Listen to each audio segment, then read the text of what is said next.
Well, let's begin what's trending. With reactions to the visit by former Anambra State Governor and presidential candidate of the Labour Party in the 2023 election, Peter Obi, to Oyo State to commiserate with the victims of the recent Ibadan explosion.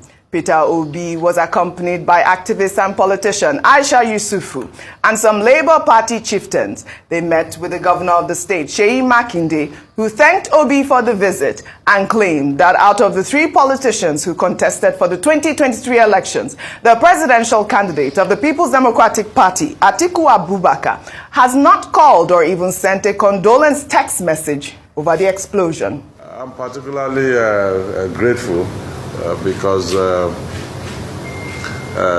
the president called me. You are 3 musketeers that went for that election. The president has reached out to me. You have reached out to me. But my own party candidates, not even a call or a text message. I mean, I'm saying it openly so that our leaders will know that you have time for politics, you have time for governance, and you have time for humanity. We want to say thank you so much, sir, and we appreciate this visit. Well, the spokesman to Atiku Abubakar, Paul Ibe, issued a statement clarifying that Atiku sent his condolences to the victims of the Ibadan explosion as well as the Oyo State government, but that perhaps Makinde may have been too busy to keep track of media reports on the incident. Well, Rufai, Ayo, I mean, you did hear Seyi Makinde in that video. I mean, I did see that tweet. I believe it was January 17th, which I'll read. Atiku did send a tweet out. But Seyi Makinde was saying that he wanted a phone call or even just a text message. Let me read Atiku's tweet. Atiku on the 17th of January wrote, "I wish to express my condolences to the good people and government of Oyo State over the explosion that rocked the capital city of Ibadan late yesterday night. While the government continues to provide humanitarian support to victims of the explosion, I commiserate with the families of those who might have lost their lives and property to the explosion." Of course, there was a fallout in the PDP. He was part of the G5. I mean, I don't know, he expected Atiku to give him a phone call, which I think would have been the right thing to do. I mean, maybe just to close the gap with all of that. Politics is over. It's time for governance now. I mean, he appears to be reaching out to Atiku Abubakar at this time. Rufai.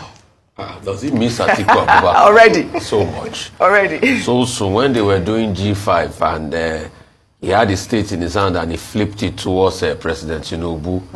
He didn't know that there were consequences. I think what Atiku Abubakar has done by condoling, sending a general message on Twitter is all right. It's enough, right? It's enough. The question you should ask Seyi Makinde is, when last has he called Atiku Abubakar? Okay. That's the question you should ask him. See, and why didn't he say that why didn't he add Kwankwaso to the mix? Because there were many other candidates. Why is he focusing on Atiku alone? I mean, Peter Obi went there to miss him and all of that. Peter Obi has got no problem with him. But do you know the betrayal Atiku Abubakar is dealing with? Huh? You betrayed your own party man. Where's party loyalty? Because somebody had qualms with Atiku Abubakar, that's Mr. Wiki. You people went against your party. And you, Seyi Makinde, you joined them. Now you are saying that Atiku should come to your states. You want to beat a man and expect the man to come and cry in your front and be pushing his head? No, you should not do that now. Atiku Abubakar said, sorry about what happened, we all condone. Peter Obi went there, yes, it's good, but it's Atiku's prerogative, but it's not because you are not chummy with Atiku. If you're on talking terms and he didn't come to visit you, that's another case entirely. But Peter Obi has no problems with anybody, so he went there. All of this, Seyi Makinde, and why is he saying it in public? Can I ask, does Seyi Makinde have Alhaji Atiku Abubakar's number? So why don't you take the phone and text him? That Baba, I'm marrying you. Why don't you text Atiku Abubakar? Why are you coming to say this in public? So let me tell you something now, Oji. I put it to you that it is now Seyi Makinde that is playing politics with the sufferings of Oyo people that were attacked in that explosion. And Seyi Makinde should stop it. Focus on your focus. Day your day. Focus on how you are going to ameliorate the challenge and how the investigation is going to come out. And how we can bring people, succor back to the people. At least how we can start to help those people to get relocation places.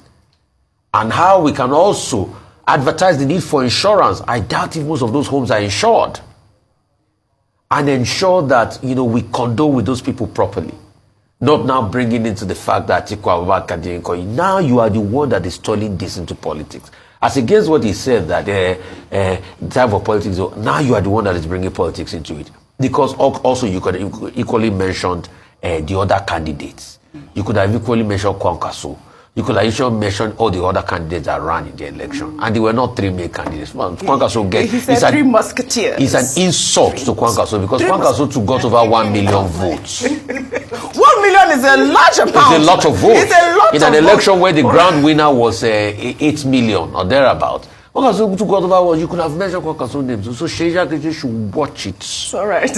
Well, before I come to you, that, the PDP has just been in tatters. That's what I would call it at this time. Over the weekend, we had a guest, Dr. Pierce, who had, said that, no, we can't say that the PDP is not rocking at this point. But you saw Daniel Bwala in France. If you can pull up that picture. Daniel Bwala visited Tinubu in France. But it's not the first time. He did go. And then Dr. Pierce was saying that he's not a PDP member. In fact, he's a political jobber. Yeah, that's the picture. That picture has been trending. He said his work. Yes, it is. But let me take a tweet from Frank Shaibu, who actually responded to this picture. Frank Shaibu wrote, the only time figures and homogenes were mentioned in the Bible was in 2 Timothy 1:15-18, and it was for abandoning Paul and the gospel. Can you imagine your legacy being left behind as a traitor? Apostle Paul knew the pain of betrayal. He also knew the comfort and camaraderie.